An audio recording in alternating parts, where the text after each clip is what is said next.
Hey everybody, welcome to another video. I'm glad you're still watching. Thanks for sticking with me. So we're going to talk about applications right now. We've discovered one of our basic techniques of solving differential equations is solving them by separating your variables, separable equations. Right now we're going to discover that, man, that's got a lot of applications for natural growth and decay. So that means exponential growth and decay. We'll talk about that in a little bit. So whenever I talk about differential equations with students, and so your teacher is probably gonna do the same thing, unless I'm your teacher, and then I'm definitely gonna do the same thing, is talk a lot about applications, because applications are really important for differential equations to see how these things work in real life. That's the goal of math, is to get it to apply to things. Otherwise, it's fun, and studying pure math can be fun. But we really are looking for usefulness in differential equations. So with that in mind, we're going to talk a lot about applications of differential equations as this course goes forward. With that being said, these things take a while, and so I know these videos are a little bit longer than normal. Like if I were teaching this in a regular classroom setting, I probably wouldn't have enough time to do, man, we're going to do like 9 examples today on this video. So if you don't need all of that, you can feel free to skip through some of them. If you're just perfect on your applications, that's fine. But what I'm trying to do here is do a lot of these applications because we do have the time. That way, when you get to them, if you're a teacher, and they probably are, it is making you do a lot of applications or showing you some of them, that you're a little more confident and a lot more competent. You see, when we're dealing with these application problems, while not challenging mathematically to do, and we're going to see that, they're not super challenging if you are comfortable with separable equations. The problem is that the setup, just the wording of them, can be a little funky. You know, what are they asking here? That's the hardest part. So I'll show you how to set them up, and then we'll go through them. I wouldn't say they're particularly challenging after you set them up. Like most word problems, once you get the equation, if you know the technique, it's going to be fine. So we'll study that a lot today. If you feel comfortable, feel free to move on, and we'll talk about another technique of solving differential equations in just a little while. In the very next video, I'll introduce the concept to you. But for right now, let's focus on being able to apply these differential equations, and specifically the technique of separable equations, to some applications. So we're going to find out that in real life, a lot of natural growth and decay can be modeled by that right there, modeled by the following. So when we talk about natural growth and decay, typically we have an exponential growth and an exponential decay. So, or those things have an exponent or an exponential where a base is typically e, and we're going to see why that is right now. So we'll go ahead and solve that differential equation. But what this is saying to you is that, hey, stuff that grows exponentially, natural growth and decay,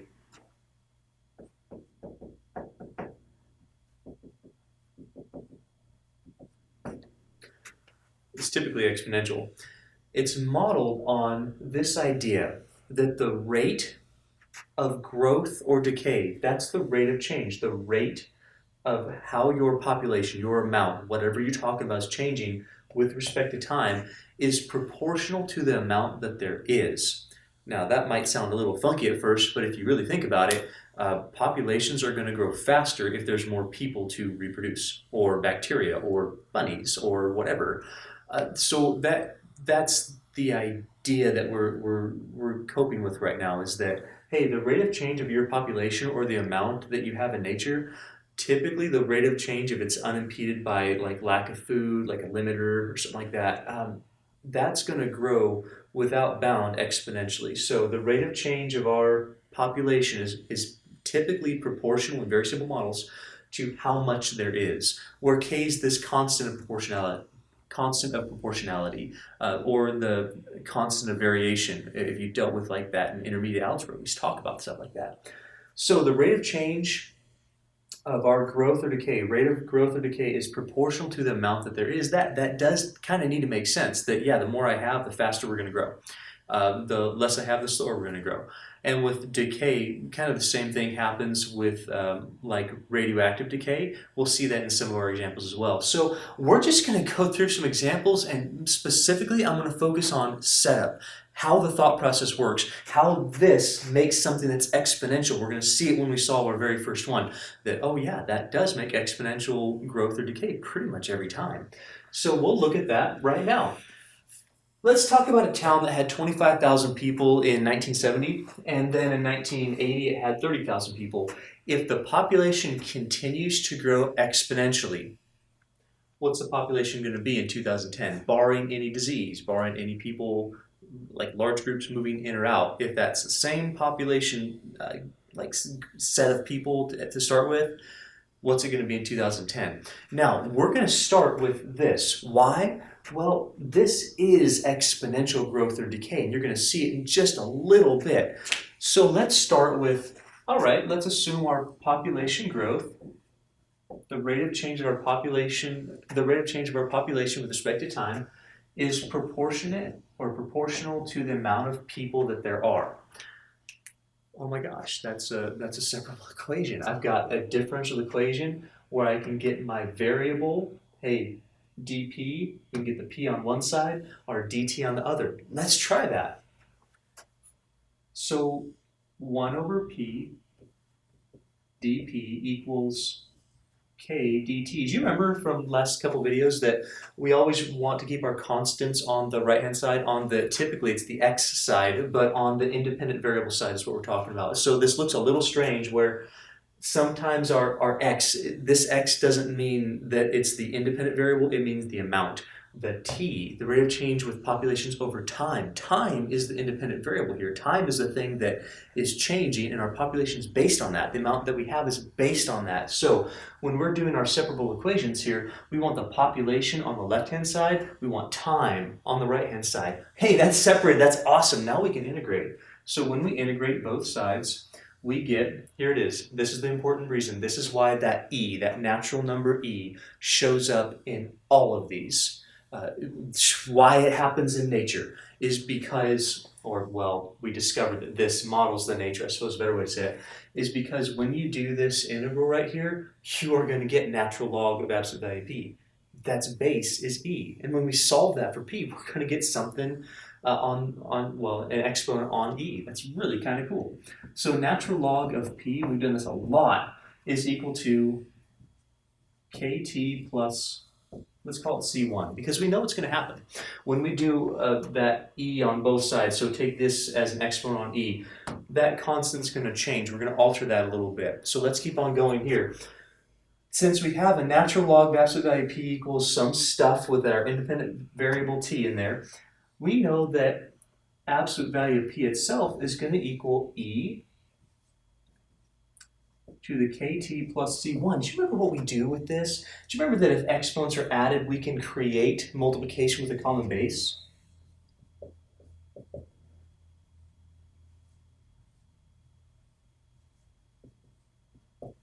I've switched sides here, but this is the same thing.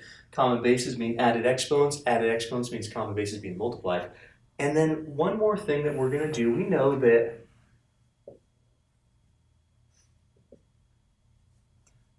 absolute value equals that plus and minus. And now we can wrap this whole thing up into this larger, if you will, it could be smaller, but larger arbitrary constant c.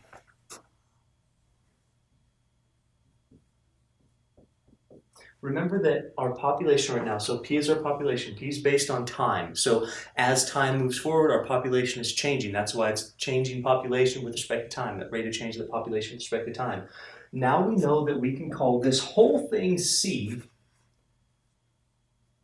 equals e to the kt. This should be very comfortable for you. We just spent a ton of time talking about solving separable equations. Now it's our application time. We're going to go a little further though. So now imagine, if you would, that our population at time 0 is Let's just call it that initial population, whatever it is. So in this case, it'd be 25,000. That's where we started our experiment from, or our observation from, or whatever we're dealing with from. We started from that 25,000.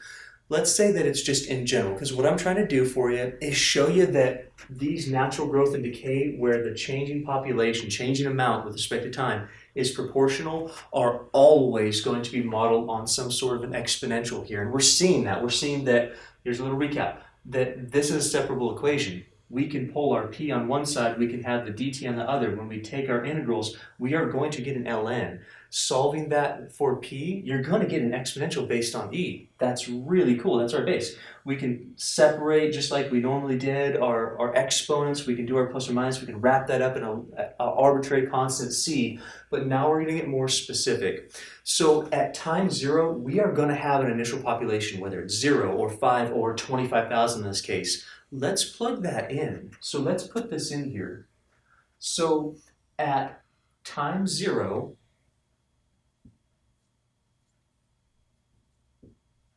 we are going to have an initial population. That's what that says. Our population, when you plug in 0, is p of 0. Well, do you see that e to the 0 is going to be 1? So whatever that arbitrary constant is, that whole thing, that only stands for our initial population. That's cool. So if we rewrite this whole thing, we said, yeah, population with respect to time equals our arbitrary constant, but that arbitrary constant, since we have an initial population here, plug in 0 and you're going to get p of t equals your initial population. Well, that means our c right here. Yeah, let's plug that stuff in there. This becomes 0. This is p of t. Our c, since this is 1, is going to equal p of 0. So p of t gives us p of 0.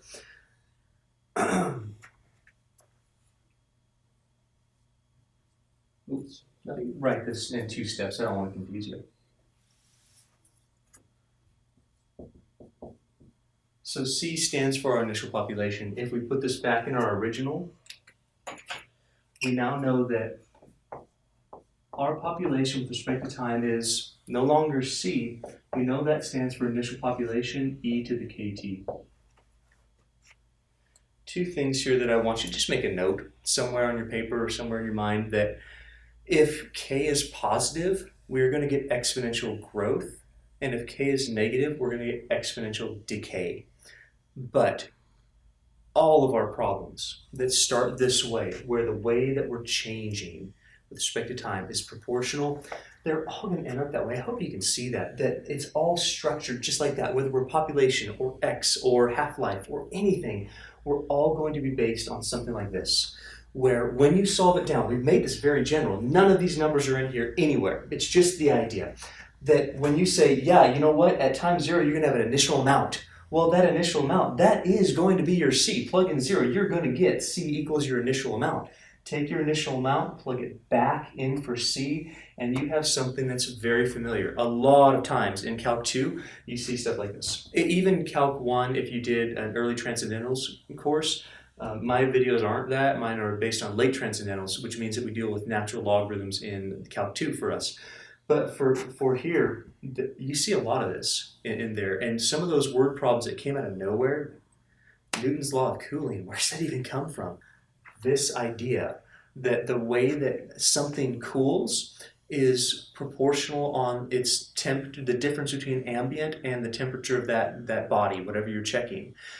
Well, if it's proportional, if the rate of change is proportional, we can do an integral. Separable equations, do an integral, and we're going to get that exponential. Very cool. Now we can do 2 things. So we're going to deal with this pretty much all day today in this video.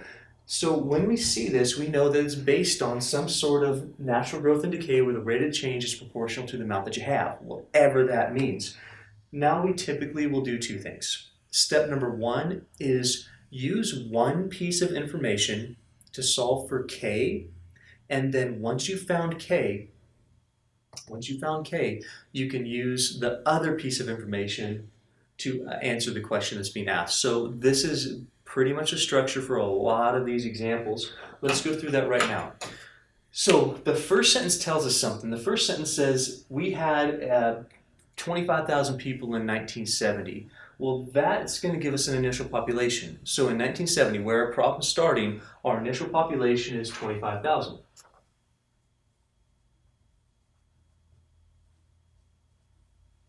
Okay, that's great. And 30,000 in 1980. So since this is based on a population change according to time, we need to find out how much time has passed, which is really easy. From 1970 to 1980, you know that we had 10 years that passed. And then how much the population was at that time. So that gives us another point of reference here. That says that in 10 years, or 10 years from when we started. So P sub 0 here says at the start of your problem. That's 1970. So I know it's not year 0 because this town probably wasn't around at year 0. But in 1970, that's the initial population. So let's call that time 0. Let's call 1970 this T equals 0. So when our problem started. That's why we get the initial population of 25,000 here. So population at the start of the problem is 25,000. After 10 years, so 1980, we had 30,000. That gives us enough information to solve for our K. So when you're doing this on your own, you need an initial population. You also need another point of reference. You need something after a certain amount of time gave you some quantity over here. Let's plug all of that in. So after a certain amount of time, so after 10 years, we had 30,000 people. I'm going to fill out the right-hand side, and then I'll put that 30,000. We started with 25,000 in 1970. After 10 years, we had 30,000. So starting here, we had 10 years, 30,000 people. We're trying to solve for our K. So this is going to use a lot of logarithms. We're undoing an exponential because we have that K up there. So the first thing we're going to want to do is divide. So 30,000 divided by 25,000 would be 1.2.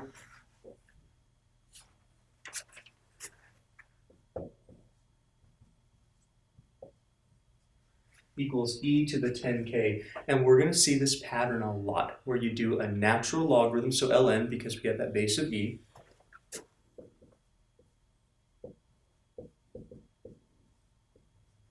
And then we're going to divide by whatever that time is. So we're going to get k equals natural log of this ratio, the ending amount divided by your starting amount. And so natural log of ending amount divided by starting amount divided by time. That's almost always going to equal your k.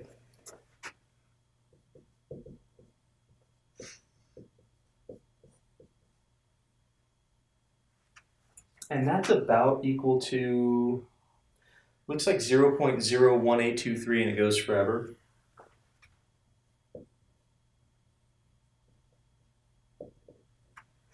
Try not to round that a lot. Sometimes, especially when we're dealing with exponentials, those little teeny differences in the hundredths and the thousandths and sometimes even the 10,000ths can make a huge impact on population. Or if you're checking out like how long ago the carbon 14 is decaying, well, that can make a huge difference in your time. So try not to round that a lot. We're going to round occasionally, and so some of my answers might be different depending on how we're rounding, especially if on your calculator you store that number. That's probably the best practice. In applications, try not to round to the very, very last step. So let's do a little recap just to make sure everything's clicking, because for the later examples, we're not going to spend all this time doing it. So here's the recap on what's going on. We have dealt with separable equations, and now we're talking about some applications of these separable differential equations. We know that a lot of natural growth and decay is proportional to the amount that you have. Well, when we start doing our solving differential equations by separating our variables here, we are going to get an exponential every single time. And we did that with population as well. We come up with this, we realize that, man, in solving this, that arbitrary constant is actually representing our initial population or initial amount of whatever you're talking about. That's pretty cool. So when we deal with our application problems and we get down to this far, we need to basically know two pieces of information. What our starting amount is and how much we have after a certain amount of time. That will let you solve for K. Once you solve for k, you're basically just augmenting this original formula a lot. Notice how this right here, this required no information for us to do at all. We just did some calculus. We got down to here. We go, okay, now we can augment this. We can augment it with our initial population, which we're going to do right now. It's going to be 25,000, and then whatever k you solved for. After you do that, there's only one variable.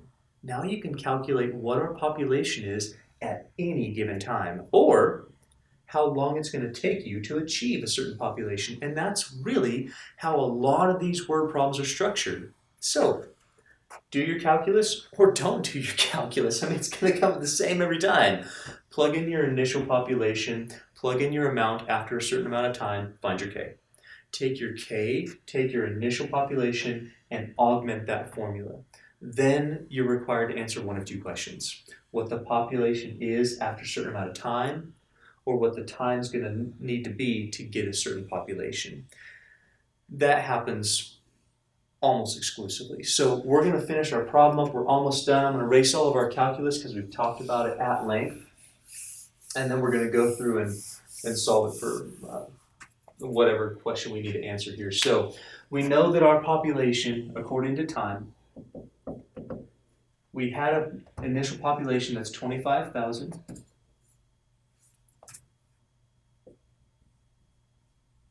E to the kt, but we now know our k. Notice how our k is positive. Our k being positive means that our population is growing. Oh yeah, hey look, here it was 25,000 to 30,000. It should be more in 2010. If it was negative, we would be decreasing in population. So this fraction, if you want, man, this is going to go way back in time for you.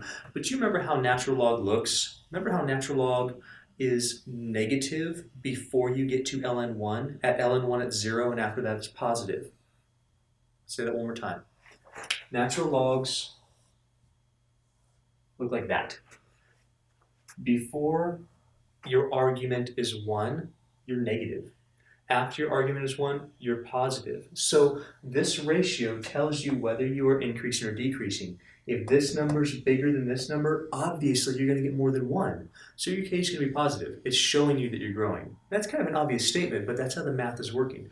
If this number is less than this number, that means that your initial population has decreased over time. Well, ln of something that's less than 1 is negative, which means that you're going to be having this natural decay. And when we solve for exponential, of course, we get our inverses.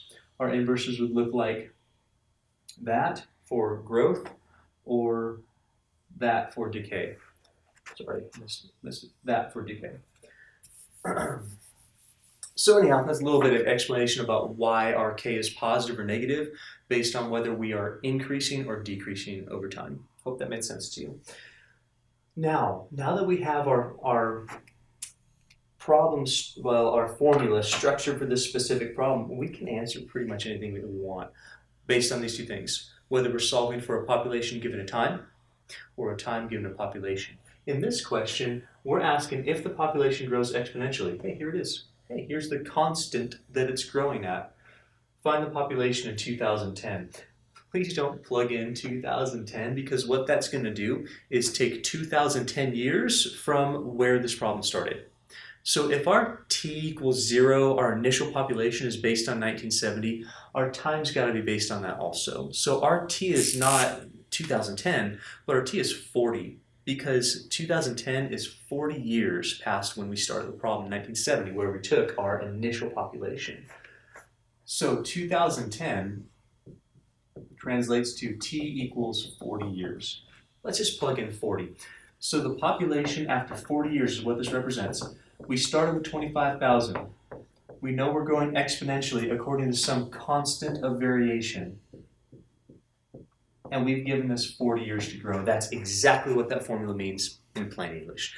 Once we do that, looks like we'll have around 51,840 people living in this town.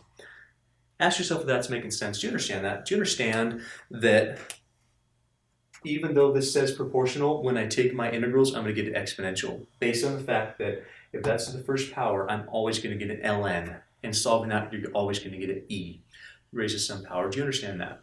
Do you understand that it's going to take two pieces of information to solve for your K, an initial population, and that is represented by your C, that the same concepts here, and you'll need an amount after a time. Once you get that, we solve for K, plug those two things in, augment this formula, and then you can solve anything you want that you're going to be asked about it. Let's move on to the next one. So a lot of times with these, this happens especially in half-life.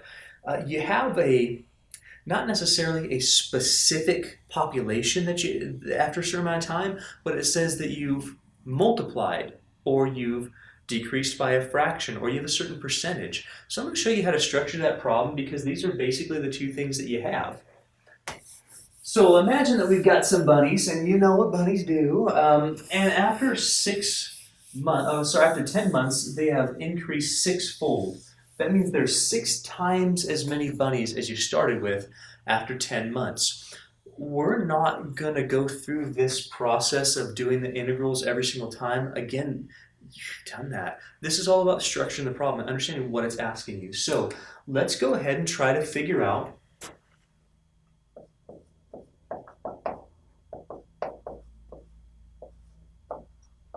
how we can represent this problem in that formula, because we know that this is based on population growth. We're going to assume that it's based on this natural growth and decay, so it's based on this formula here. So we did our whole integration.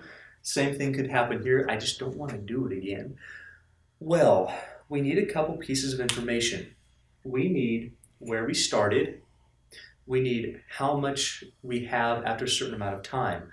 When you're not given a specific amount, a specific initial population or initial amount that you have, you're probably being given a factor sort of problem, like, hey, we increased by a factor of 6, or we decreased by a factor of 1/2, or we decreased by a factor of 5%.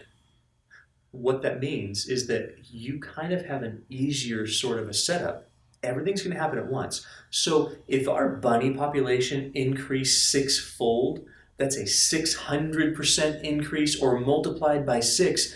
Give yourself a very easy starting population, like 1. Now, of course, bunnies can't replicate with, I'm not going to go into the birds and the bees with you, but so maybe you don't start with 1, maybe start with 100, or 1,000, or 1,000,000, or it doesn't matter, because the way that this is set up, if we start with 100 bunnies in 10 months, so T is representing months here. In 10 months, you will have sixfold, 6 times that. Well, what's 6 times 100? 600.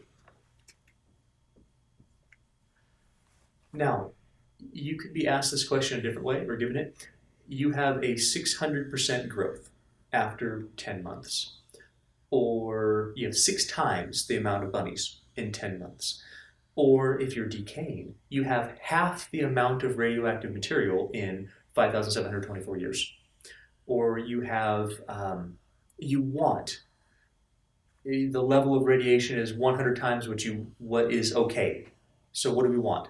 1/100 for our level of radiation. Though that's very common. That's a sort of, we're increasing or decreasing by a factor. So a lot of these fall into 2 camps. One, you're given specific numbers, specific initial populations, and one that you're not. You're given, it increases sixfold, or 2 times, or half the amount. That goes into this idea. So when you're given this sort of an idea, you need how much factor-wise after a certain amount of time. Now, I'm going to get into why I use the number 1 rather than 600. The very first thing you would do to solve for K, notice we can, there's only one variable up there, it's going to be really easy.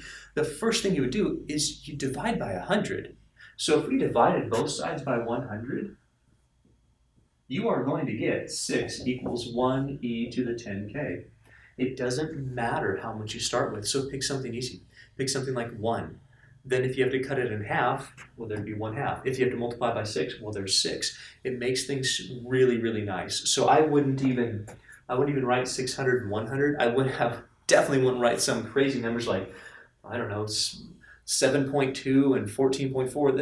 That's crazy. Why do that? we know that if we're going to increase sixfold, whatever we start with, 1, is going to get multiplied by 6. That's how the second class of problems is structured. Hopefully that helps you, because otherwise you go, I don't know how to start. Where do I start? How much do I start with? Doesn't matter. Doesn't matter, because you're multiplying by 6 to figure out the amount that you're going to have in 10 months. That's kind of cool. So let's solve it. We know that all these are the same thing. If they're based on natural growth and decay, it's going to be exponential. We know that we have an initial amount. We know we have a certain amount after a certain amount of time. Let's solve for k. So when we solve for k, we'll have ln of 6 equals, by the way, do you know that our k is going to be positive because our ending amount's larger than our starting amount? It's going to be greater than 1. So natural log of 6 is going to equal 10k. So k equals natural log of 6 over 10. That's about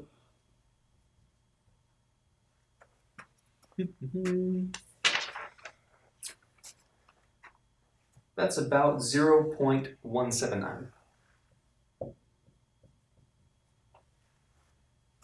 Let's augment the problem here. So if we have population with respect to time equals an initial population. Now here's the only drawback, is that if you don't have an actual initial population, you really can't answer questions like how much are you going to have in this amount of time, because you don't know where you're starting. So those problems are sort of off the table, but they're not going to ask you that. It's going to ask you things like, okay, how long did it take to double? Or how long is it going to take to double? Or how long is it going to take to reach 10 times the amount? Those sort of questions we can't answer. So while we don't have an initial population, we now can answer certain other questions. So we have, hey, our population is based on how much you start with, but our constant of variation right now, our constant of growth, is 0.179 times how many months we have. Now, they could tell you this. Suppose you started with 10 bunnies. How much will you have in whatever months? You could do that. But a lot of times, if they're not giving you an initial population, because you could have used that earlier, if they're not given an initial population, they'll ask you things like how long does it take to double? They don't have to, but that's very common. So we have looked at this. We said, hey, our population's increasing sixfold in 10 months. That lets us solve for k. That lets us plug that back in. Now it's something we can use. If I gave you an initial population and a time, you could find out how many bunnies there are going to be in that amount of months in this case. For us, we'll say, how long did it take for the population to double? Should it be more than 10 months or less than 10 months? Well, obviously, it increased sixfold in 10 months. To increase twofold or double should be significantly less than 10 months. And that's what it's asking. So once we know that how long did it take for a population to double, once we know that it doesn't matter where we start, doubling is just going to be twice that amount. Whether you have 1 and 2, or 1,000,000 and 2,000,000, or 5 and 10, it doesn't matter. You're going to get this ratio of 2 to 1.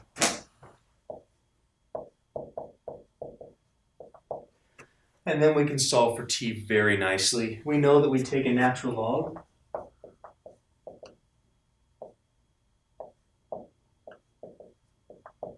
So ln 2 equals 0.179t if we divide by that 1.179.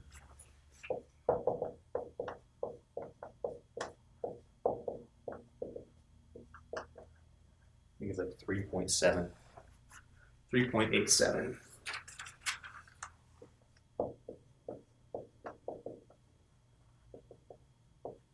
So these bunnies, this population of bunnies, based on this information, would double in 3.87 months, so under 4 months. So you know that when you started with whatever this population was, that in 3.87 months you had double the bunnies. Is that making sense to you? Do you guys get it? If you do, fantastic. You're really grasping it. If not, you might want to go back to what separable equations are.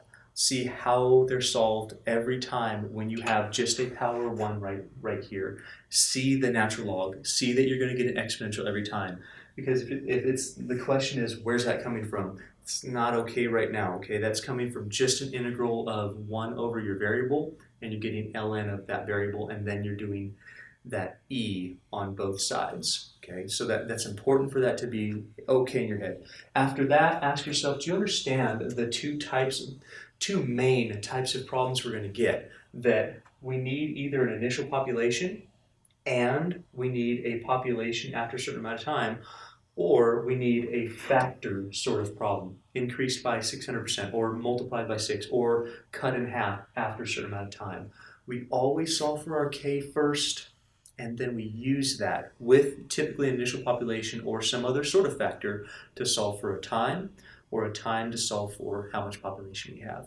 We have a lot more examples, and I'm going to get back in just a minute. Let's do our next two examples. This next one says, and this is very common with this radiocarbon dating, an old femur, so they found this old bone, has 1/6 of the 14C or carbon-14 as a modern femur of the same species has. What's the age? And then they tell you, hey, half-life of carbon-14 is 5,700 years. What that means is this.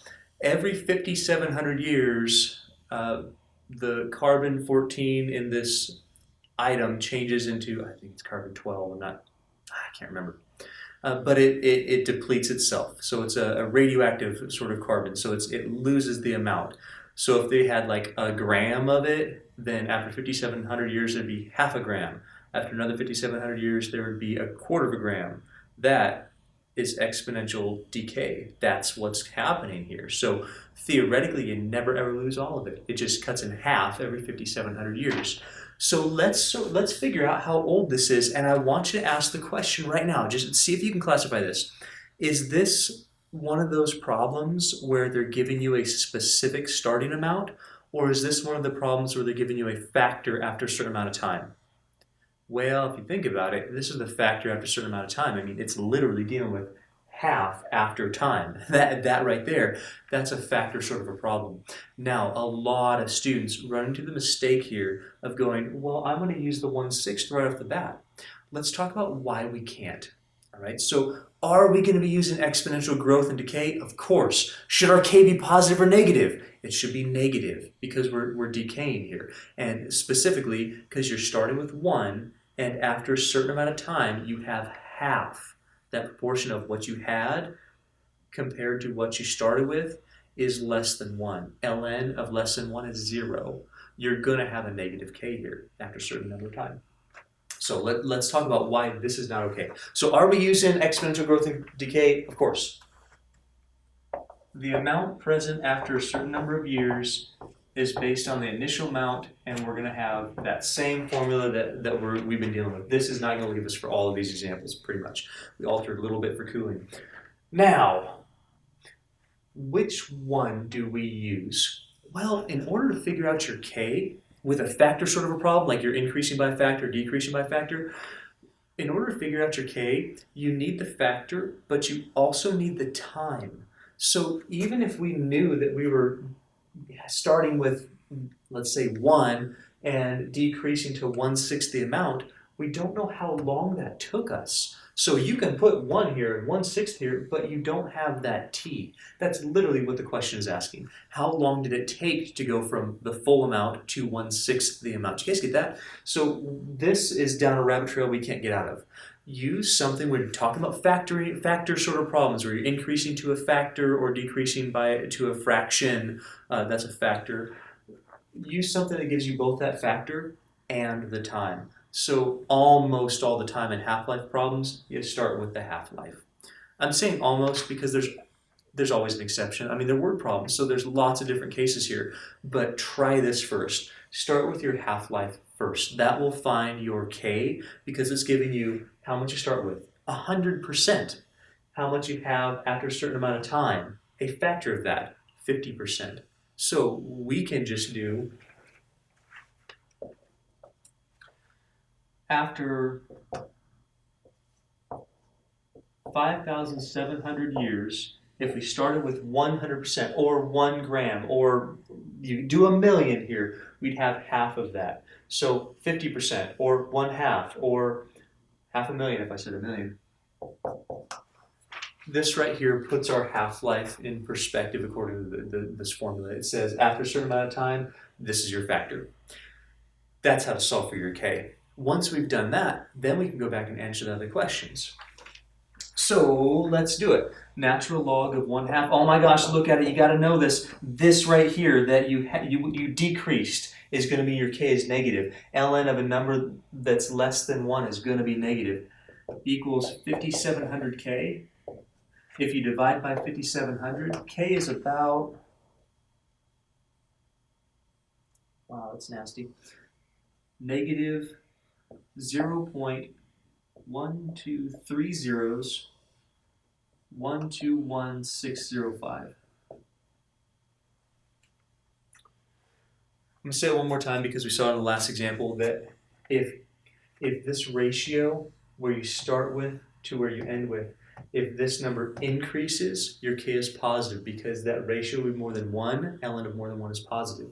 If the ratio is less than 1, so if this amount decreases, well then your ln is less than 1 and you can have a negative number. ln of negative numbers between 0 and 1 are negative, your k is going to be negative. Since we're dealing with such a long time here, this k is really important to write a lot of numbers if you're going to round it. I would suggest don't round it. Store that number in your calculator and use it later. So let's augment our formula.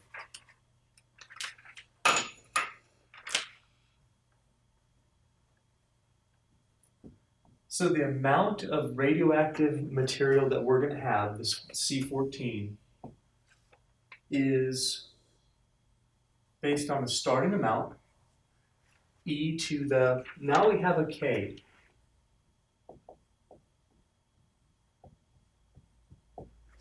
Yep.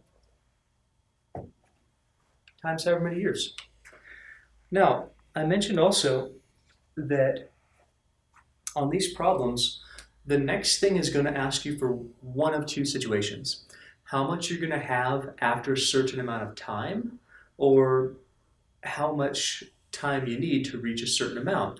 This is the latter of those two. So this was a factor sort of problem where you had a certain amount left after a certain amount of time, or you had a certain amount that you're gaining after a certain amount of time, and then it's asking you the next question. There's no amount that we have here. I don't know what that, how much milligrams they had of that, but they're asking you, well, if the femur has 1/6 of the original amount, then what's the time?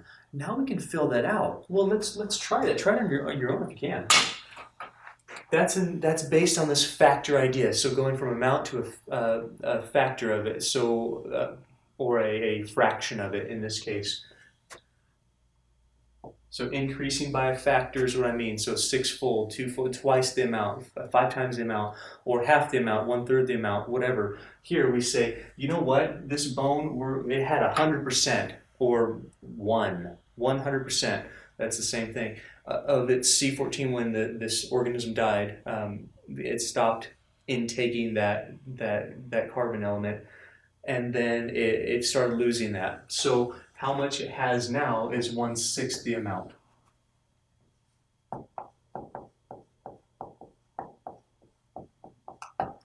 And if we solve for t, that's saying how long does it take based on this constant of decay, exponential decay, for 100% of your carbon-14 to be reduced to 1/6 of the amount. So it's asking that, well, it's only a fraction of it. So how are we getting that? Let's do the natural logarithm. Well, we're going to get negative 0.000121605 t. And if we divide by that nasty k,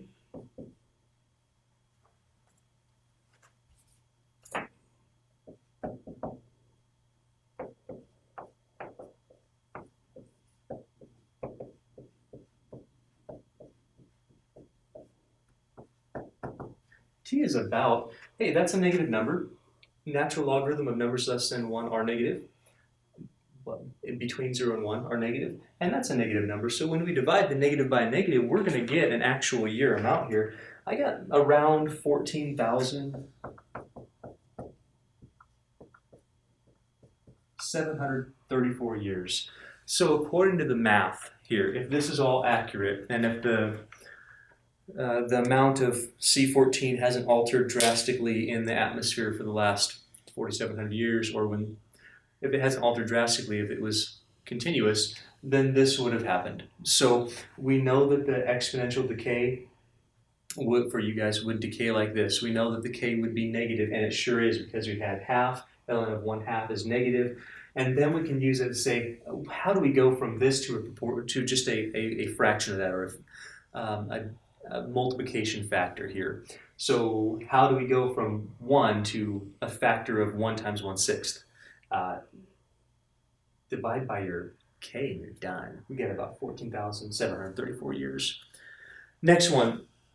So we need to give this a drug to a kid to maybe help him with some sort of disorder, or help him with something, or anesthetize him, or whatever it may be. So the certain drug has to be at this proportion of 45 milligrams per kilogram.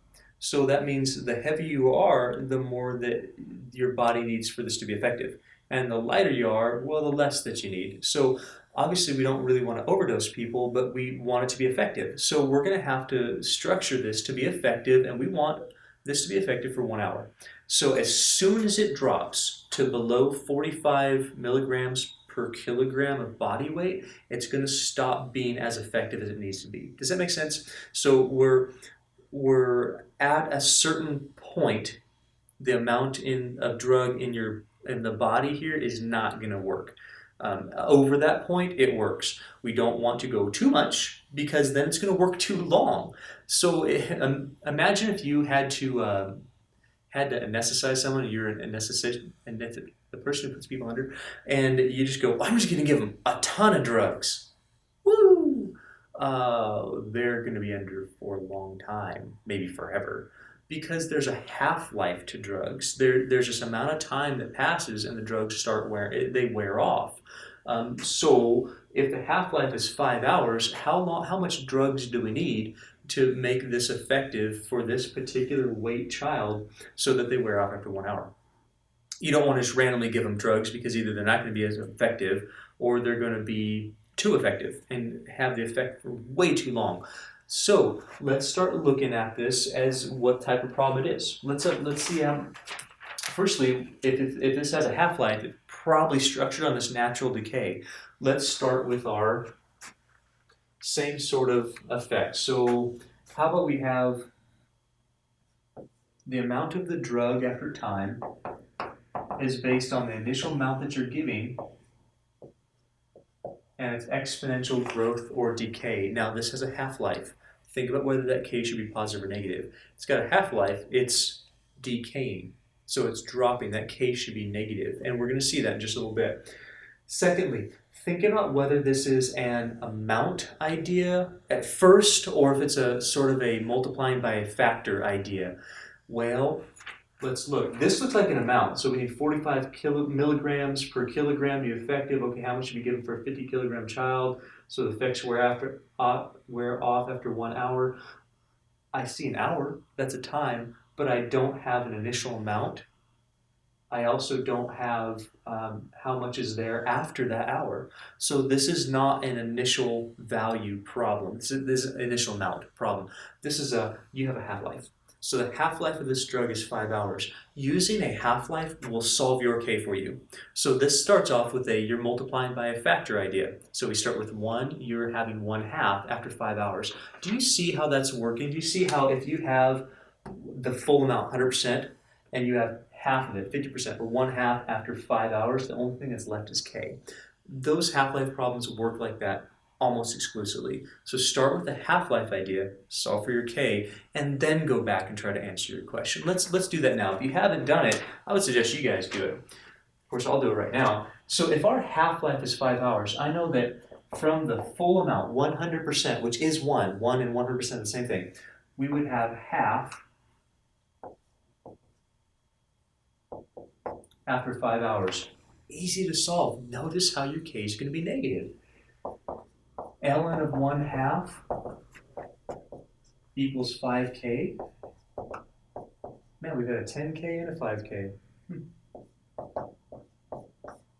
I don't even like running. So we have k equals ln of 1/2 over 5. That's about let's see. Negative, sure it's negative. ln of numbers less than 1 or between 0 and 1 are negative. 0.1386. Let's now augment our formula here.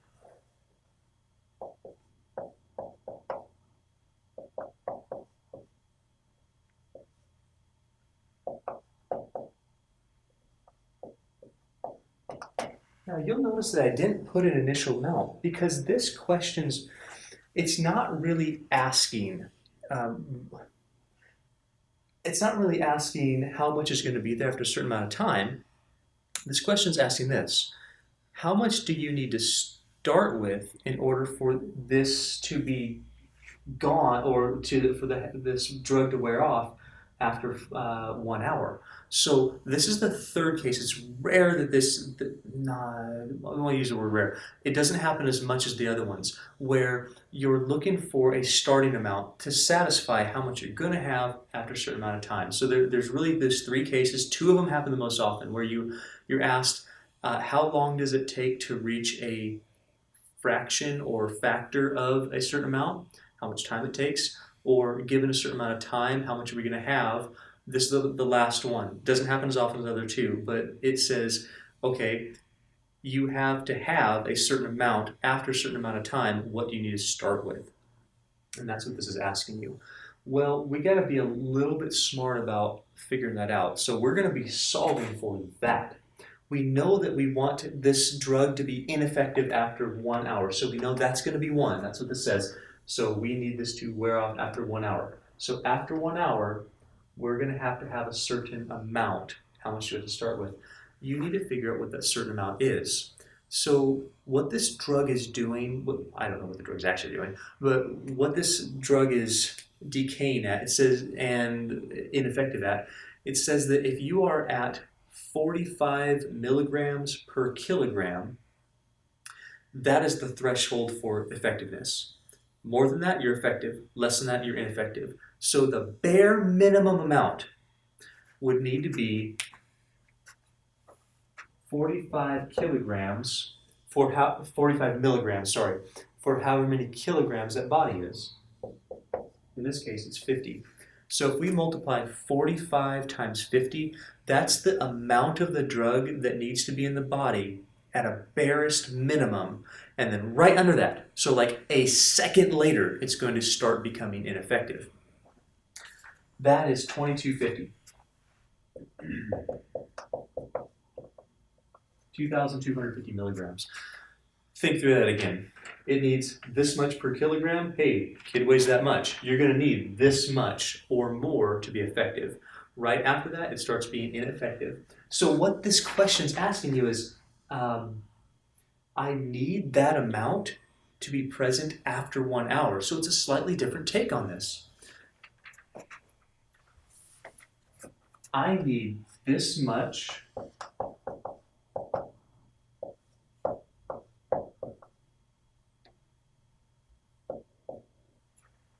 horrible one.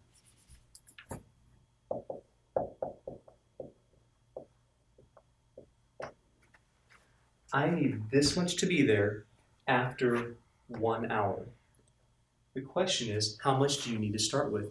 And that's a great question for this scenario, because if you know how much you need after an hour, you're going to want to know how much to give them an hour beforehand.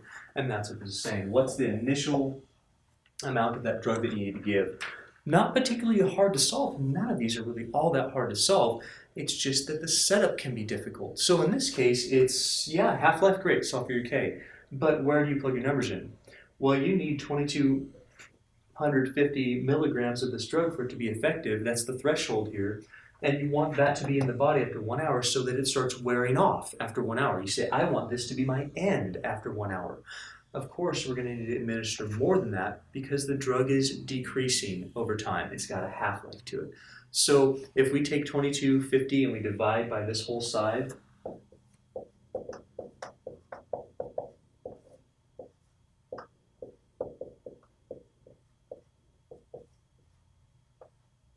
that's going to give us an amount of the drug. I got around 2585.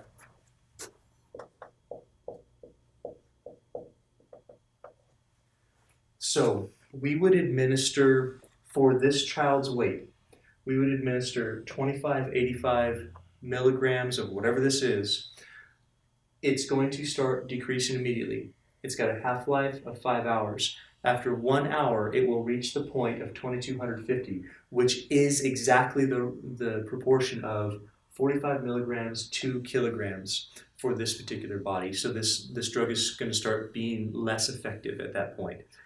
That's the way that there's 3 cases. 2 of them are very common. I spoke of that before. There's really 2 main ones. This is the third one, kind of hidden in there, but it can really trip you up if you're not paying attention to what's being asked here. I hope that one makes sense to you. And we'll come back with a couple problems in a minute. All right, back at it. Let's talk about another one. And I want you to try, if you can, to do it on your own. So we actually have 2 of them up here. See if you can read through these. See if you can figure out if it's you're multiplying by a factor over a certain amount of time, which all half-life are like ever. Or if you're given an initial value and you're given a time where you reach another value. Anyhow, see if you can structure these appropriately. Start with your exponential growth or decay models. See if you can find the K first. Augment your formula and see if you can go through it. Try it at least on that one. This one is Newton's law of cooling, and so it's a little different. I'm going to show you the derivation of where that comes from. But if you've seen it before, maybe you can start it. If not, it's okay. We're going to start right now on this. So something happened, and we have this level of cobalt that's dangerous. So cobalt's this radioactive element, and it has a half-life of 5.27 years. Right now, the amount of cobalt there is 100 times what it should be, and that's not good because you don't want that. So when will it be okay? What in the world do we do? Let's classify it. Is this a problem where we start with an initial amount, or is this a problem where we have this, you're taking an amount times some sort of a factor, so some sort of multiplication over a certain amount of time? Most half-lives are the latter. So let's start with this exponential growth and decay. We have half-life, we're going to be decaying. But we still have an exponential model. So with our half-life, half-life automatically gives you how much you had to start with, how much you have as so that number times a factor. So it's this multiplication concept over a certain amount of time. So we had 100% to start with, and this is of whatever cobalt we had, and we have half of it after 5.27 years. That lets us solve for K. Really nice. Notice that when we have this number smaller than this number, your K is going to be negative. So ln of 1/2 equals 5.27 K. And so K is ln of 1/2 over 5.27.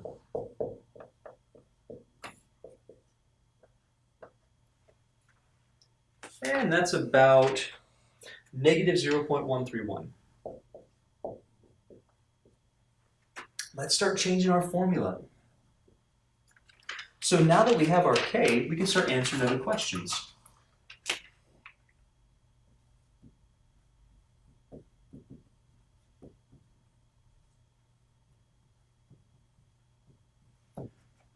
Notice how we can't answer the how much is actually there. So we can't go, nor would you probably want to, go back and measure how much actual cobalt we have. So we know it's radioactive decay, we know we're decaying, this exponential decay, radioactive element. We had the half-life, we now know our K, and now we don't have an initial value, but we do have something else. Right now we know the level is 100 times what it should be. Now this is weird, but we have how much we have now. This initial value is 100 times what it should be. If our initial value is 100 times what it should be, then if it's 100, what we want is 1. Go, hey, yeah, what we have now is 100 times what we want it to be. We want it to be 100 times less. Or you can think about it this way. Hopefully you can see this. I'll leave this up here. Hopefully you can see this. If you divide both sides by 100, you say what we have now is 100%. That's not good. We want it to be 100 times less than that. So 100th of what it should be now. Do you see these are identical? No matter how you think about it. We have an amount, we want it to be a fact, it's that times some sort of number, this factor less. So this is a factor sort of problem in both cases, half-life, and then we don't have an initial value, they have to be some sort of a, how much you have times a factor gives you how much you need in a certain amount of time. We're gonna find that time right now. So we had this, we stretched it okay, we had our K, we know that I need 100 times less. So this is 100 times what I want it to be. Let's figure out how long it takes to get there. If we do ln of 1 over 100, of course we're going to get a negative number here, which is fine, because we're going to be dividing by a negative number. Divide by that negative.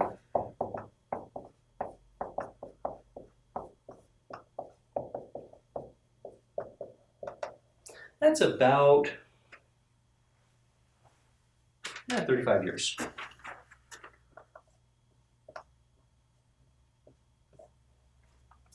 So whenever this event happened, 100 times the level of what we want for cobalt, 35 years later, that will be an acceptable level. It's all based on took the amount that you have times some sort of factor and how long it took to get there. Okay, next one. So this has to do with Newton's law of cooling. I might spend a little bit more time on this problem than the previous ones because this is the first one we had with Newton's law of cooling. So I want to show you where that actually comes from.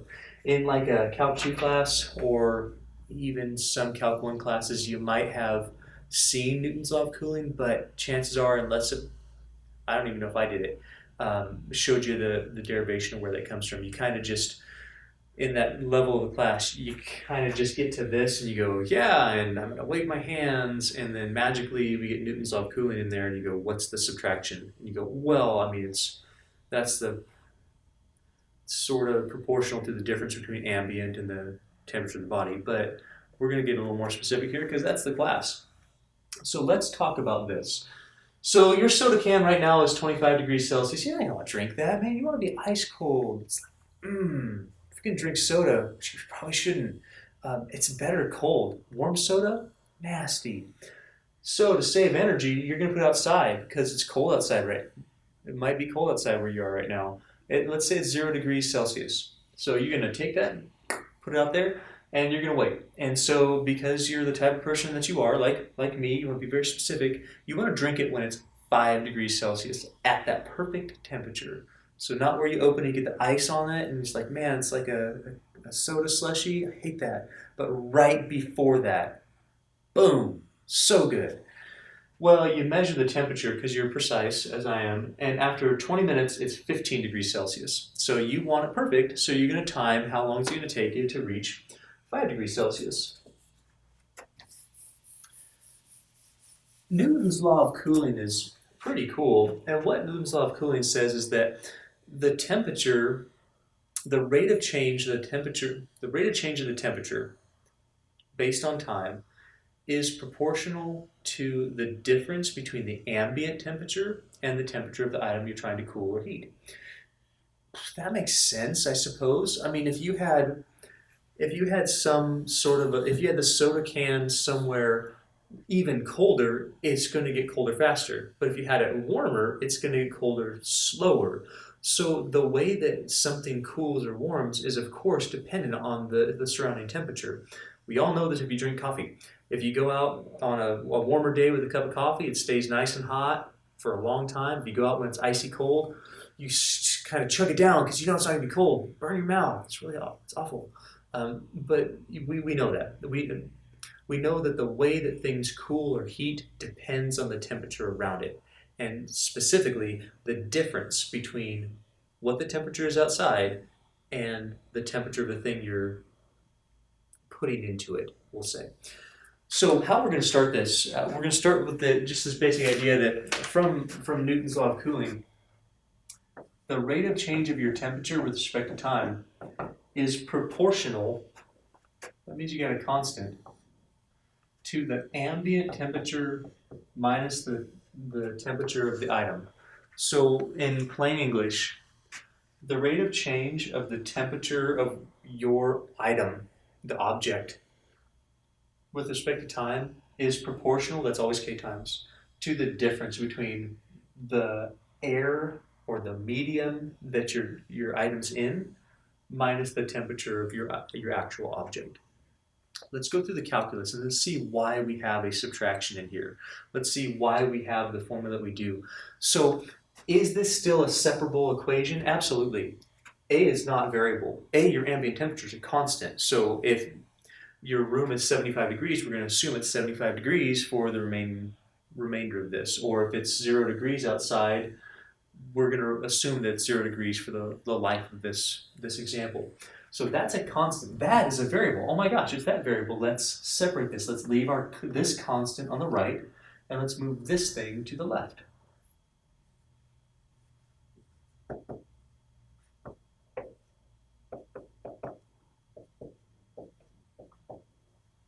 Let's do an integral. We know how to do integrals based on these separable equations. That's a natural log because that's our only variable. But notice how we have that negative. So that's important here. So when we do the natural log, do a u sub in your head or just think that I'm going to get natural log of the absolute value of a minus t, but I'd be dividing by that negative, the derivative. That's negative 1. So we're going to get a negative. On the right-hand side, we get the familiar kt plus c1. Let's start moving around some of our signs. So let's make this negative go away from the left-hand side. Let's divide by a negative or multiply by a negative.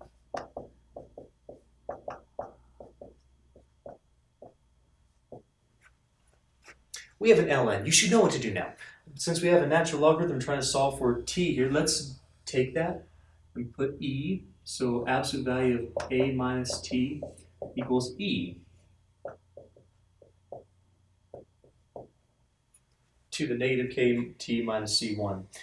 We also have these exponents are being added. You're adding a negative. So let's separate that.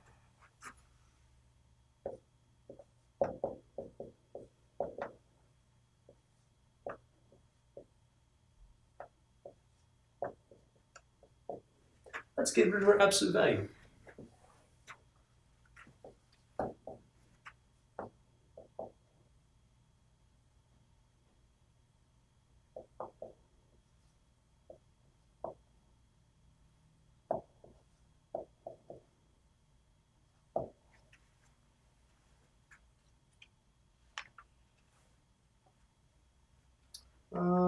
What else can we do? Well, that e to that plus or minus e to the negative c1 looks pretty nasty. Let's just call that an arbitrary constant.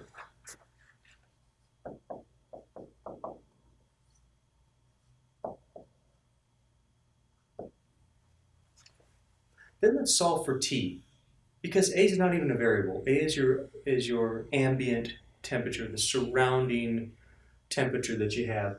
Let's solve for t, the temperature of the item that we want.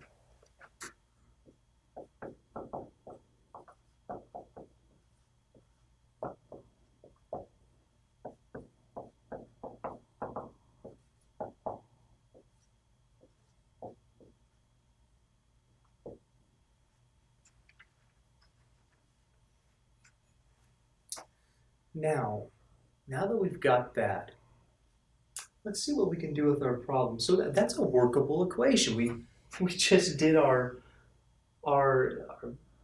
integrals based on separating our variables. We got down to solving for our temperature, and this looks pretty familiar. I hope that this looks familiar. So when you had like a Calc 2 level, you saw something like this, where you had ambient temperature minus some sort of changing temperature based on the surrounding air, and that's pretty neat. We're now able to solve for stuff like C here. Let's see what we have. So this is not one of the factor type of problems where you're multiplying something times a factor, and you have some sort of I had 1, I now have 1/2 after a certain amount of time. This is an initial value sort of a problem where we start at a temperature. So our soda can is 25 degrees. That's a temperature. So the item that we're talking about is a soda can. The temperature of the soda can is 25 degrees. Okay.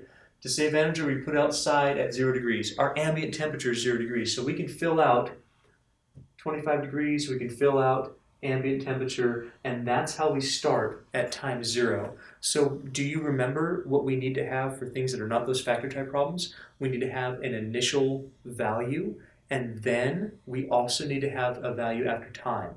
So our initial value at time 0, we know that the temperature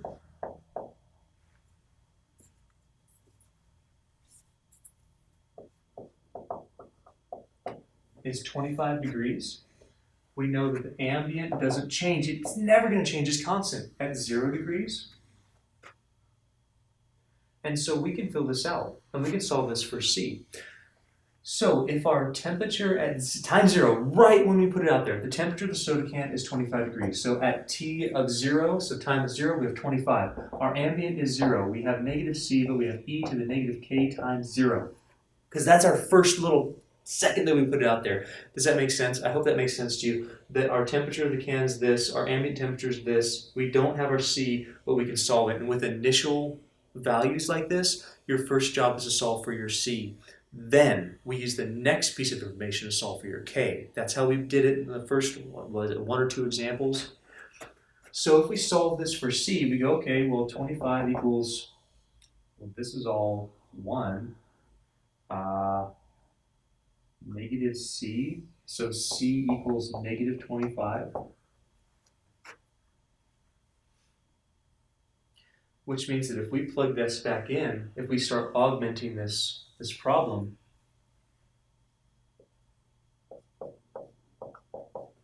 the temperature based on time is equal to our ambient minus our arbitrary constant. So basically the negative of our temperature, our initial temperature.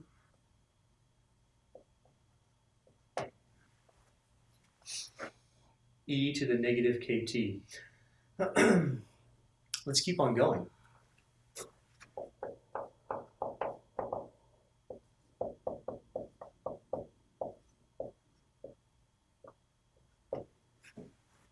Well, if we're subtracting a negative, we got addition. We can also put in that ambient right now. Since that's not changing, let's just make that 0.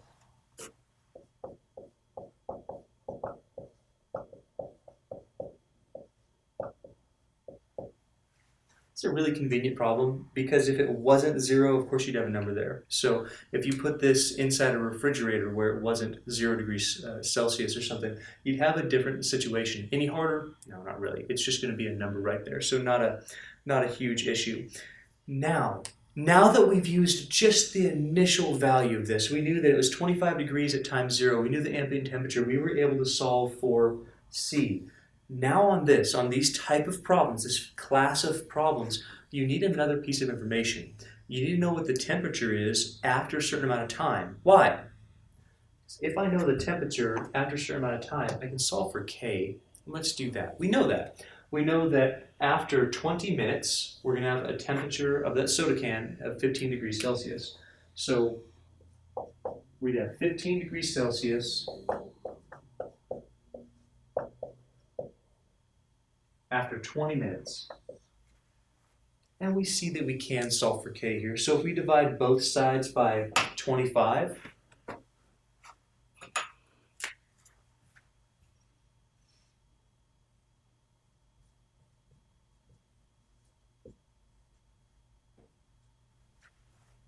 so 15 divided by 25, that's 3/5 equals e to the negative 20k. We're solving for K, so do your natural log.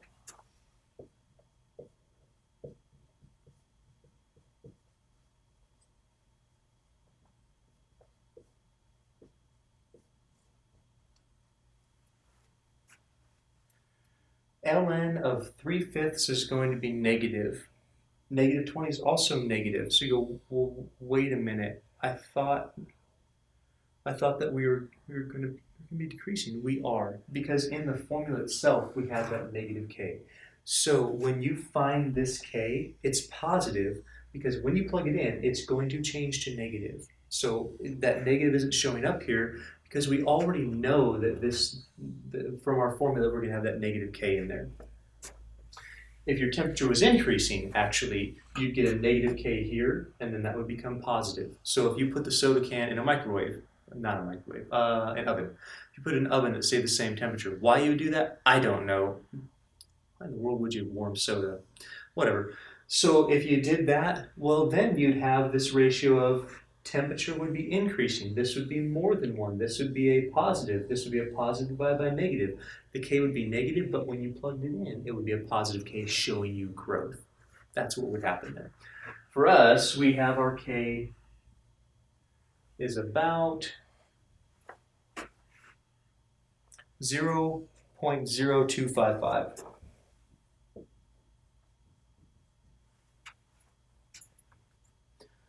So let's go ahead and let's change our formula that we're working with, and then we can finally answer the last question.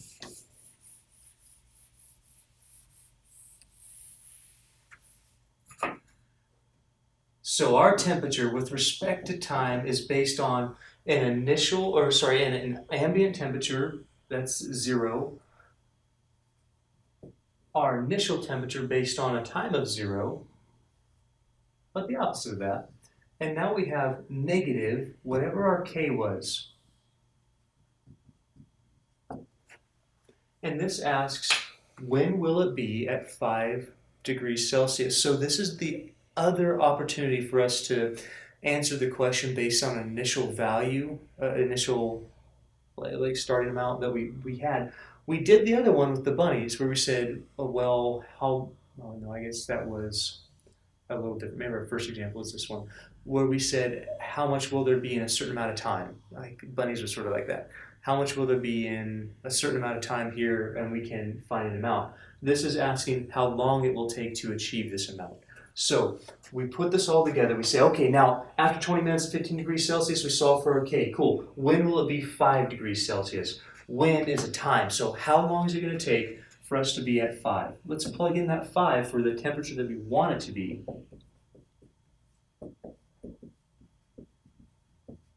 If we solve for T, of course we're going to divide by 25 first.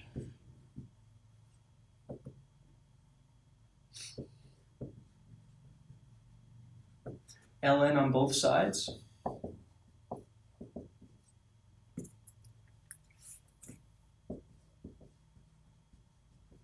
And if we divide by negative 0.0255, we get this ln of 1/5, sure. Divided by a negative, sure, that makes sense, because a negative divided by negative is going to give us a positive time. And that's about, looks like 63 minutes.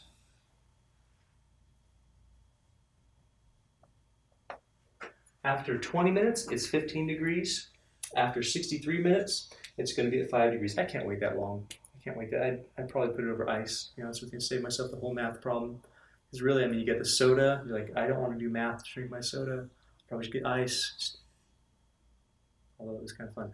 Anyway, I hope it's making sense to you. I hope you understand the concepts that we're trying to say. There's two main classes of these problems where you have a multiply by a factor, solve for K, and then you can answer a variety of questions after that. Or you have initial value, use that to solve for K, and then you have another one, use that to solve for your C. And then you have another set where you have an amount after time to solve for your K. The only other one, I give you that kind of special case where we had the how much do you need to start with to achieve an amount after a certain time. Those are not as common. They do happen. Let's move on to a couple more. Let's get started on two more problems. Barometric pressure is the way that the pressure changes as we consider the weight of gravity. The weight that gravity puts the atmosphere onto us. So the lower you are towards sea level, the more pressure's there because gravity sort of stacks the atmosphere on top of us or around us and pushes it down. But the higher we get, well, the less effect that the atmosphere is going to have. There's less gravity the further we go away from our Earth, and the atmosphere is less and less dense, so there's less and less pressure. So that's measured in inches of mercury. And so what we know is that barometric pressure is given by this differential equation. The rate of change of barometric pressure with respect to how many miles you're above sea level is given by negative 0.2, whatever the pressure is. Well, what that means for us is that as we go higher, our pressure is decreasing. Let's go ahead and oh, by the way, so the initial pressure, so barometric pressure at 0 miles above, so at sea level, is 29.92 inches of mercury. When's it going to be 15 inches? So at 15 inches, we either need special training or breathing apparatus to be able to manage that. So some sort of special stuff. I don't know all about it, but I think it's kind of cool. So let's figure out where that is. Let's go through all the calculus. Let's separate our variables. Let's see what actually happens here when we start doing the math behind it, and see what happens to our numbers, how this is going to be exponential decay as we go higher and higher in our atmosphere according to our barometric pressure. So let's start with what they've given us already. Is it a differential equation? Can you separate the variables? Let's do it. So we're going to move our b. We're going to leave our constant, we're going to move our dx, and we're going to integrate.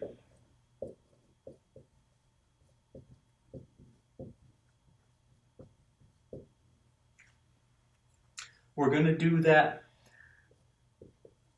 inverse of a natural logarithm, which is e to the negative 0.2x times e to the c1. We know that we can separate those exponents by multiplication of common bases.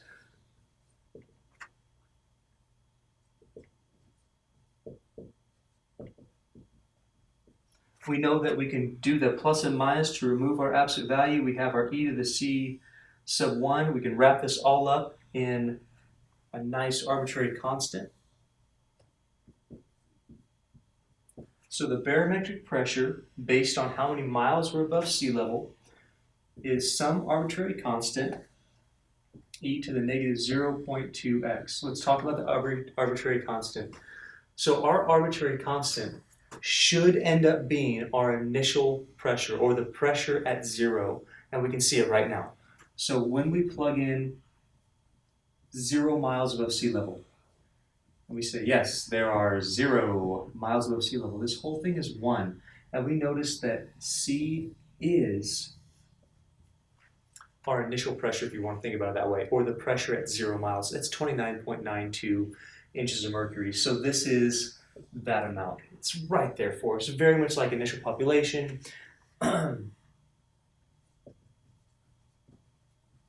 So let's augment our formula. We know that barometric pressure with respect to miles above sea level is our base amount, 29.92 inches of mercury, e to the negative 0.2x. And now it's really easy to answer that next question. So problems are kind of get easier here. We just do some basic calculus. We don't run the same exact model that we've had before, but now it's asking us, hey, when's it going to be 15 inches? When? How many miles above the sea level do we need to be in order to reach 15 inches of mercury? So this is one of those ones where it says how long or what do we need to be at to achieve a certain amount. We already know where we start. So if we put in our 15 for how much we want our pressure to be,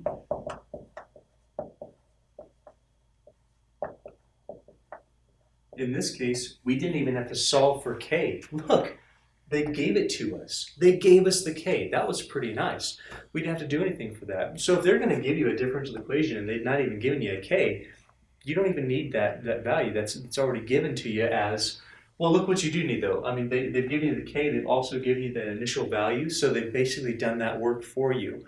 All we need to do is some basic integral, and then we have to understand the idea that we're solving for the amount of miles to reach that 15 inches of mercury here. Let's divide.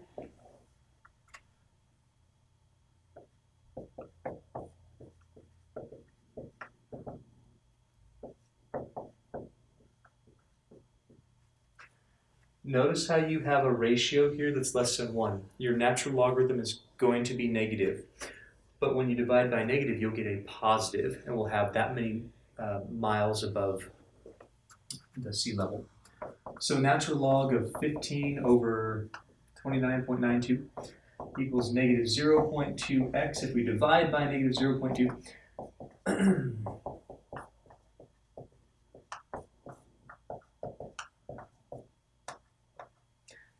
we're going to get about, I think it's 3 point something, 3.45 miles.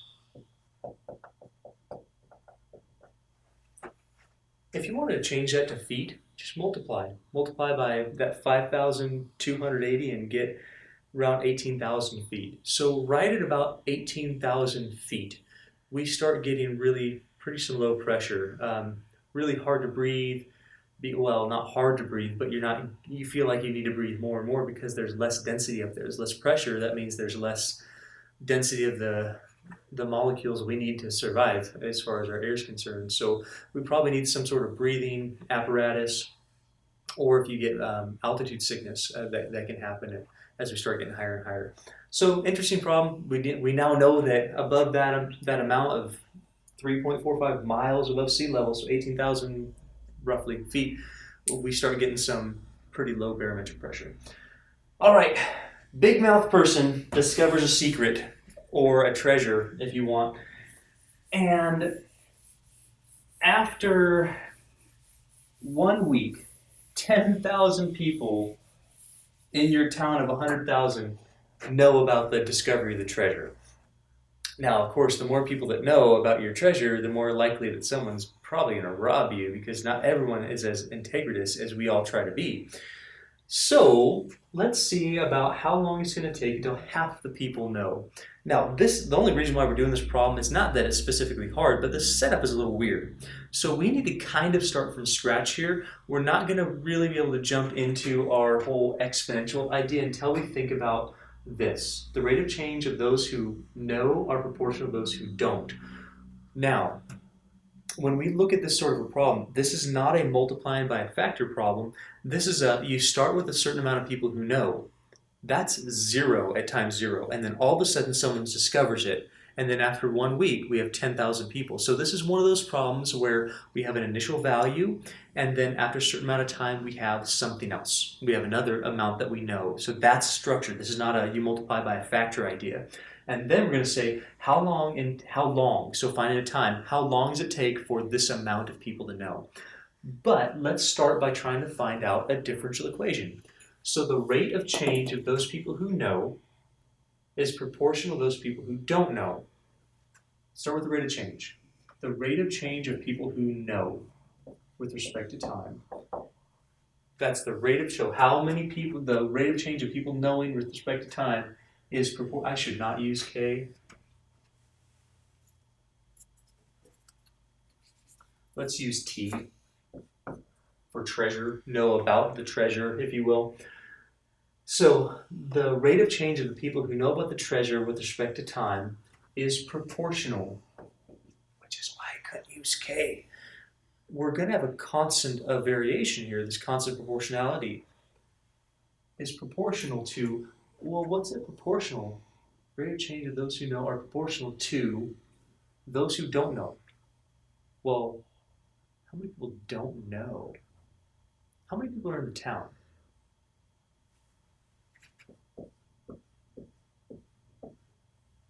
At the beginning, that's how many people don't know.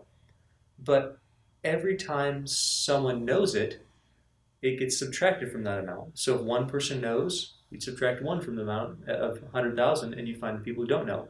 If 10,000 people know, then 90,000 people don't know.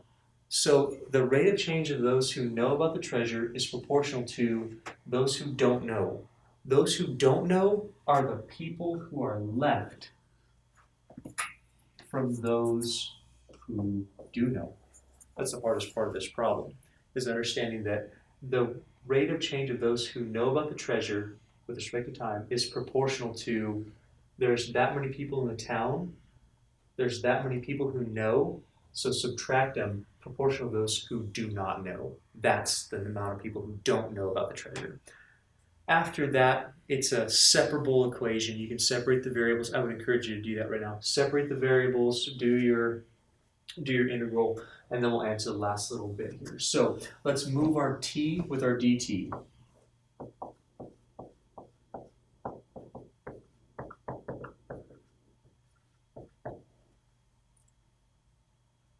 Big T for treasure, little t for time. If we integrate both sides, on the right-hand side we get kt plus c sub 1. On the left-hand side, we have the same sort of ln idea we've had before. We'd have an ln absolute value 100,000 minus t, but we have a negative due to the u sub that we got in there and the derivative of the inside being negative.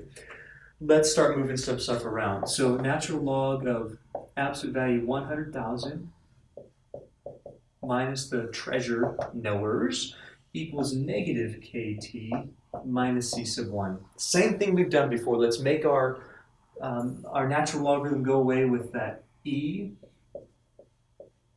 Raise both sides. Let's separate this when we do it. We've done many times before. Let's do a plus and minus here. So 100,000 minus t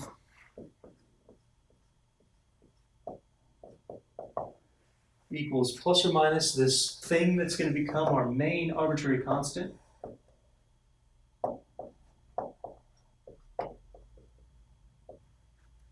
Wrap that on up.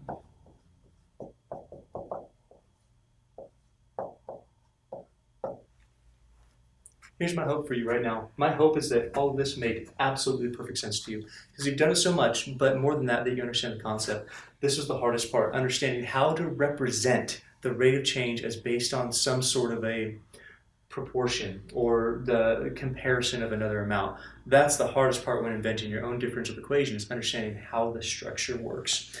Now let's keep on going. So after we have this, well, we could really, I mean, you can solve that for t if you want to, but you don't even really need to because we're only really concerned about how long until half no. Notice that if we solve for t right now, to solve for big T, those who know the treasure, if we solve for those who know the treasure, we're going to be asking how long in just a little bit longer. So we'd have to end up altering the formula anyway. You can leave it just like this if you really want to. No need to solve for that t. I'm going to show you that right now. So just another idea that we can start plugging in the stuff to solve for our k and then solve our final answer. So whenever we're solve for our c, then our k, then our final answer. So whenever we're doing these, you're given an initial value and then, hey, you know how much after a certain amount of time. Your first goal is to solve for the c with your initial value and then solve for your k with the piece of information that's giving you an amount after a certain amount of time. So right now, we've got to solve for that c. So let's look at how that works. A person with a big mouth discovered the treasure in a town of 100,000. After 1 week, 10,000 people knew about the treasure. So wait a minute. Where's the initial value? How many people know at time 0? 0. So right as the situation's happening, someone goes, treasure! Well, right at that moment, no one knew. That person discovered it right after time 0. So at time 0,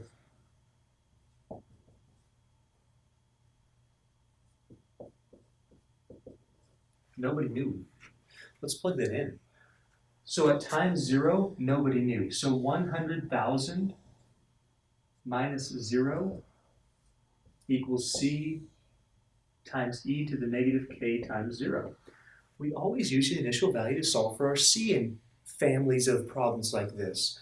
Our c here is the size of the town, the amount of people who don't know about the treasure initially. Or specifically, 100,000. Let's alter our formula now. So we know that 100,000 minus the amount of people who know about the treasure equals 100,000 e to the negative kt. Now we're ready to use a second piece of information to solve for the k, and then we can find out how long it takes till half the people know. So let's do that. So the second piece of information is after 1 week, so we know a time. 10,000 people knew, so we know a t. The only thing we won't know is that k. We can solve for that.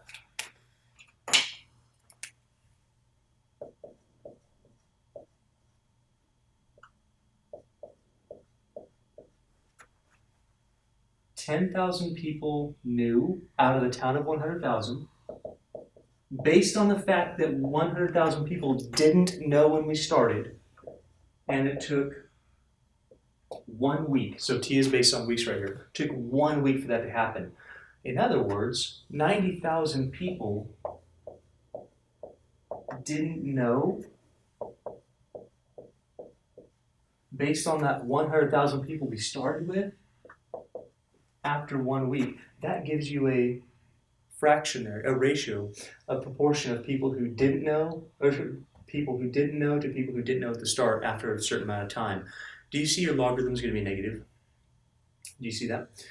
Do you see that right now our k is negative, and so when we get our k, we should have a well, we'll have a positive k, but when we plug it in, it will be negative. The amount of people who don't know is decreasing. The amount of people who do know is increasing. So let's solve that. Let's solve it for k. So when we divide by 100,000 on both sides, we'll get 9/10. If we do ln on both sides,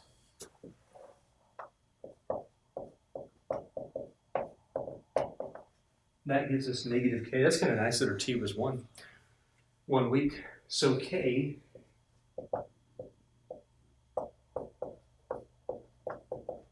is negative ln of 9/10. That's around, so our k is positive 0.1054. This is negative, negative times negative is a positive. Let's alter our formula. Let's make sure that we have this stuff down. So we'd have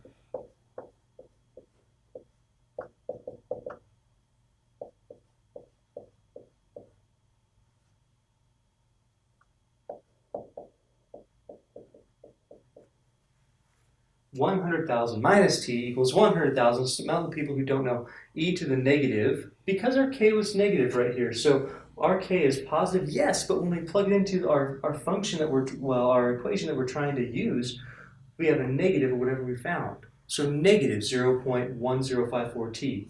Now we can use it to answer the last part. So how long will it take us for half the people to know? Our town is 100,000 people. So how much is half of that? Well, it's 50,000 people. So we're looking for the time that this is 50,000 or half. Could you do it differently? Yeah, you could make a proportion out of it and use it like one of the multiplying by a factor problems. This one I just didn't do that way. So 100,000 minus 50,000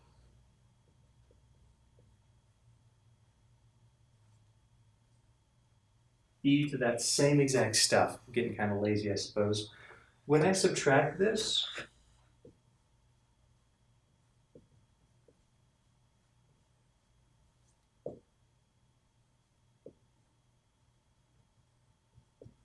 we get 50 grand. If we divide by 100,000, we're going to get 1/2. Oh my gosh, it is a factor sort of problem. It just had some numbers in there until we got that.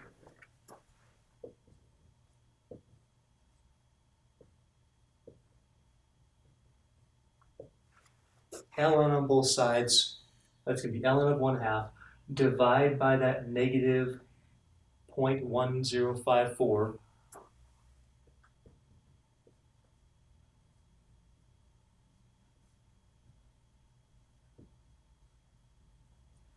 We'd have a negative divided by a negative. And let's see.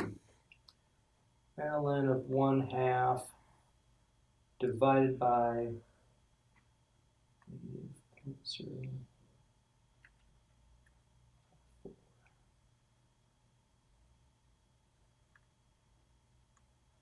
Got about 6.57 weeks, or about 46 days if you multiply by 7.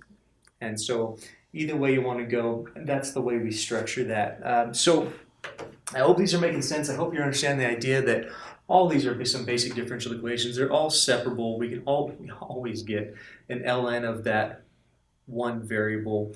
That means we're going to get an e. That means exponential growth or decay depending on the sign of our constant of variation there. We have one last one. We'll talk about Newton's law of cooling one more time. It'll be kind of a shorter problem because we've already explored that, and then we'll be good to go. Let's go ahead and tackle our last problem. So our last problem here, let's say, and I've always been interested in like the crime scene investigator sort of stuff. I almost did the FBI. I was like, oh, I did criminal justice for like a year, and I enjoyed it, but then I just didn't want to go through it. I'd like to teach in math more, so I went that route. But I've always been fascinated by it, and so I'd watch the like CSI, NCIS, all that sort of stuff. I think it's kind of cool, but it's sort of gruesome and messy and things. But it always interested me how they found the time of death. And so when I did this problem, I thought, wow, that's pretty cool. The first time years ago. But this is sort of the idea that they would go through. They would check temperatures, and they would do Newton's law of cooling based on the ambient temperature. And so we're going to do that one last time. So let's say you walk into the room as a homicide detective or as an investigator, and you see that the temperature of the room is thermostat controlled and it's 70 degrees. Someone's living comfortably. And the body was found at 12 a.m., 12 in the morning, and it was 80 degrees. So you took an internal body temperature of 80 degrees, and you kept on checking it, and after 1 hour, the temperature has dropped 75 degrees, and the room has stayed the same temperature. That is key. You have to assume that the room is not increasing temperature or decreasing. It's staying the same. That's important. It's got to be held constant. So considering that the normal human body temperature is 98.6 degrees, when can we estimate the time of death? Now, is it going to be perfect? No. Remember that going back to the very, very beginning, none of this is really perfect. Because differential equations isn't concerned with perfect. Differential equations most of the time is concerned with approximating good enough so that it's useful. You see, if we wanted to be perfect, we'd have equations that are so crazy that we couldn't solve them. And the real world has lots of variables in it. So is the room going to be perfect at 70 degrees Fahrenheit? Probably not. In fact, as the body loses heat, the room gains heat. So it's probably increasing temperature minusculely, depending on the size of the room. So when we find this out at the very end, it's an estimate.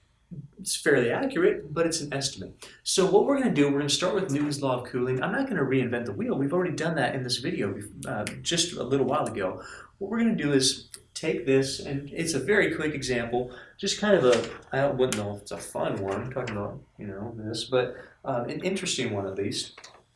So the way that the temperature of a body cools, or any object is what I mean by body, is it's proportional to the difference between the ambient temperature and the initial temperature of that body. And we found that out a little while ago. Sorry, a little earlier. So now that we don't have any more real calculus to do, this is one of those family of problems where, well, you think about it. Is it where I have a multiplication of my original amount times a factor, and I'm trying over a certain amount of time, or have I given an initial value and then the amount after a certain amount of time? What's the second one? We are going to use the initial value to solve for C, and then the second piece of information that gives us temperature after time to solve for K.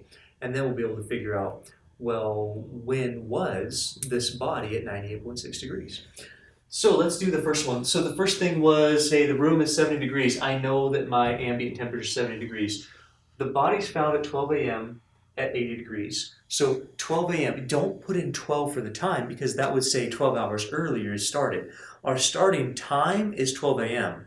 At T of 0, which is 12 a.m., our body's temperature is 80 degrees. So at T equals 0,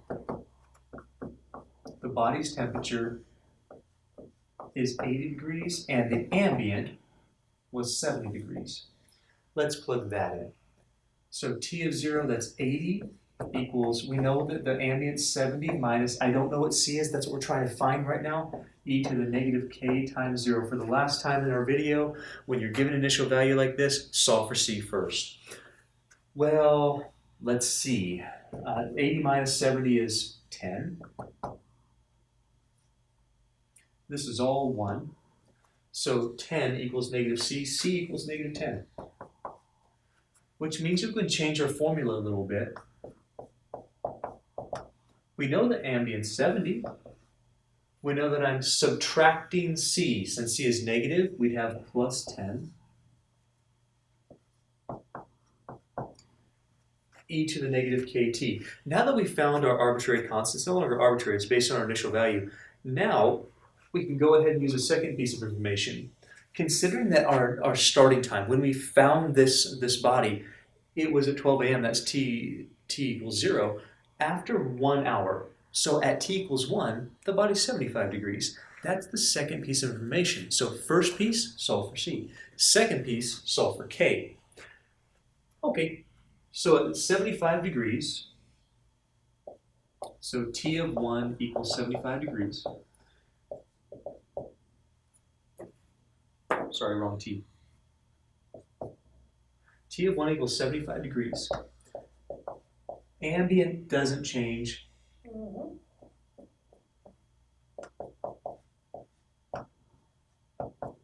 And that happened after 1 hour.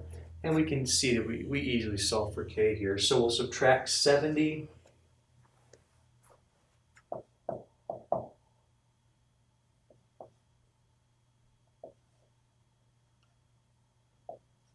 Let's divide by 10.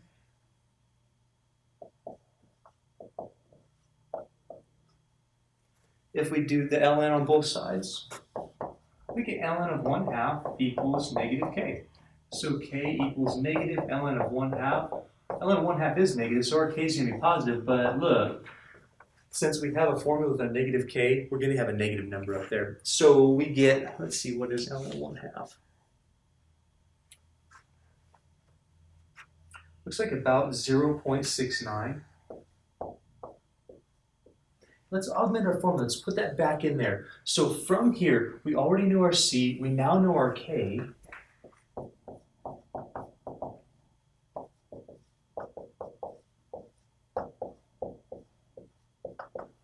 We know that that's a negative K. So if our K is positive that we found, we have negative of that number. And now this lets us solve for anything that we want. As far as if I said, hey, what's the temperature going to be at 3 a.m.? That's 3 hours past. So we could just do 3 in there and figure out what the temperature of the body is going to be. But what we want to know is, when was the temperature 98.6? So that would give us a time of death. Well, then our 98.6 is going to go here, and we'll solve for our t.